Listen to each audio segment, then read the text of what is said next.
Good morning friends, welcome back to my channel. Friends, நம்ம கார்டனில் நிறைய ஹெர்பல் பிளான்ட்ஸ் நம்ம வச்சுருக்கோம். ஸோ அதில் ஒரு சிறந்த ஒரு மூலிகை தாங்க இந்த திப்பிலி. இந்த திப்பிலி நம்ம எப்படி நம்ம கார்டனில் வச்சு வளர்த்துக்கலாம், அதோடைய மருத்துவ குணங்கள் என்ன அப்படிங்கிறத இந்த வீடியோவில் நம்ம பார்க்க போகிறோம். இது திப்பிலிலேயே ரெண்டு விதமான திப்பிலி இருக்குது. அரிசி திப்பிலி அப்படின்னு சொல்லுவோம், நீட்டு திப்பிலி அப்படின்னு சொல்லுவோம். பொதுவாக எல்லா கார்டன்லேயும் இந்த அரிசி திப்பிலி வச்சுருப்பாங்க. இது காமனாக கிடைக்கக்கூடிய ஒரு வெரைட்டிஸ் தாங்க. இதுலேயும் எண்ணற்ற மருத்துவ குணங்கள் இருக்குது. இது தாங்க இந்த அரிசி திப்பிலி.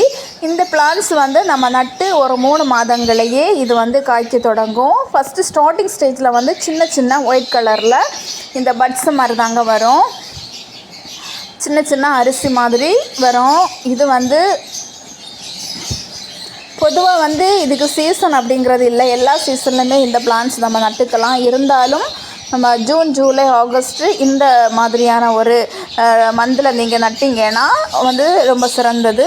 ஸோ இது நம்ம ஈஸியாகவே நம்ம கார்டனில் வச்சு வளர்க்கலாம். எந்த மெயின்டெனன்ஸும் கிடையாதுங்க.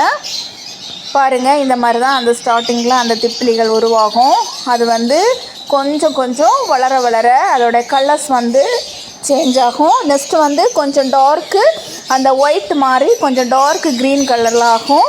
ஸோ அந்த டார்க் க்ரீன் கொஞ்சம் கலர்ஸ் சேஞ்ச் ஆகி நல்ல டார்க்கு பிளாக் கலர்ஸில் வரும். ஸோ அந்த ஸ்டேஜில் தான் நம்ம இந்த திப்பிலியை கலெக்ட் பண்ணணும்.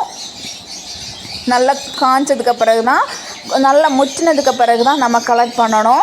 ஸோ அதை கலெக்ட் பண்ணி நம்ம காய வச்சு தான் இந்த திப்பிலியை நம்ம யூஸ் பண்ணணும். பச்சையை நம்ம யூஸ் பண்ணக்கூடாது.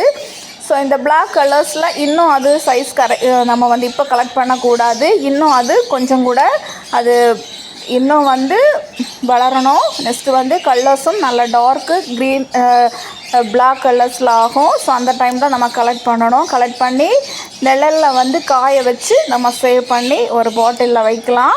இது நார்மலாக நம்ம ஃபீவர் இல்லை சளி பிரச்சனைக்கு கஷாயம் போடுவோம். இப்போ சுக்கு, மிளகு இந்த மாதிரி போடும்போது இந்த திப்பிலியை நம்ம தட்டி போட்டு நம்ம கஷாயம் போட்டு குடிக்கலாம். இல்லை சடன்லி தொண்டையில் ஒரு கரகரப்பு இன்ஃபெக்ஷனாக இருக்குது அப்படின்னா நீங்கள் தேனில் கூட இந்த திப்பிலியை தட்டி போட்டு நம்ம எடுத்துக்கலாம். ரொம்ப சிறந்த மருந்துங்க. நம்மளுக்கு ரொம்ப இம்யூனிட்டி பவர் அதிகமாக தரக்கூடிய ஒரு மருந்து தாங்க இந்த திப்பிலி. இது பொதுவாக நிழலில் அதை வச்சு வளர்க்கக்கூடிய ஒரு பிளான்ட்ஸ் தாங்க. இப்போ கொஞ்சம் வெயில் இருக்கக்கூடிய ஒரு 50% நிழல் இருக்கக்கூடிய பிளேஸில் நீங்கள் வைக்கலாம். நெக்ஸ்ட்டு மாய்ஸ்டரிங் ரொம்ப ரொம்ப இம்பார்ட்டன்ஸு. டெய்லி வாட்டரிங் கொடுக்கணும். நெக்ஸ்ட்டு வடிகால் வசதி உள்ள மண் கலவை எப்போவுமே இருக்கணும். வாட்டர் அதில் ஸ்டே ஆக இருக்கக்கூடாது. ஸோ இவ்வளோ நம்ம கீப் பண்ணாலே போதும். இந்த பிளான்ட்ஸ் ரொம்ப செழிப்பாக புஷ்ஷியாக வருங்க. இதை ப்ரொபகேட் பண்ணுறதும் ரொம்ப ஈஸி. அது நல்லா புஷ்ஷியாக நல்லா ஹெல்த்தியாக பிளான்ட்ஸ் எப்போவுமே இருக்கும். ஸோ அதுலேருந்து கொடி மாதிரி கீழே போய் வேர் விட்டு வரும். ஸோ அதை கட் பண்ணி நம்ம செடிகளாக உருவாக்கலாம். இல்லை அப்படின்னா அதோடைய தண்டுகளையே சின்ன சின்ன கணுக்கள்லையே வேர் விட்டு வரும். ஸோ அதை கூட கட் பண்ணி நம்ம செடிகளாக உருவாக்கலாங்க. இந்த மாதிரி ஈஸியாகவே இந்த செடிகளை உருவாக்கலாம். இது எப்போவுமே எந்த பூச்சி தாக்குதலுமே இதில் வராதுங்க. ஃப்ரெஷ்ஷாக இருக்கும். ஸோ அதை பார்க்குறப்பவே நம்மளோட மைண்டும் நல்லா ஃப்ரெஷ்ஷாக இருக்கும். இந்த பிளான்ட்ஸை பொறுத்த வரைக்கும் நம்ம சுற்றி இருக்கக்கூடிய என்வாயின்மெண்ட்லேயும் நல்லா ஃப்ரெஷ்ஷாக வச்சுருக்கக்கூடிய ஒரு பிளான்ட்ஸு. ஓகே ஃப்ரெண்ட்ஸ், இந்த வீடியோ உங்களுக்கு பிடிச்சிருந்தா லைக் பண்ணுங்கள், கமெண்ட் பண்ணுங்கள், சப்ஸ்கிரைப் பண்ணுங்கள், ஷேர் பண்ணுங்கள். Okay, thank you. நெக்ஸ்ட் வீடியோவில் பார்க்கலாம்.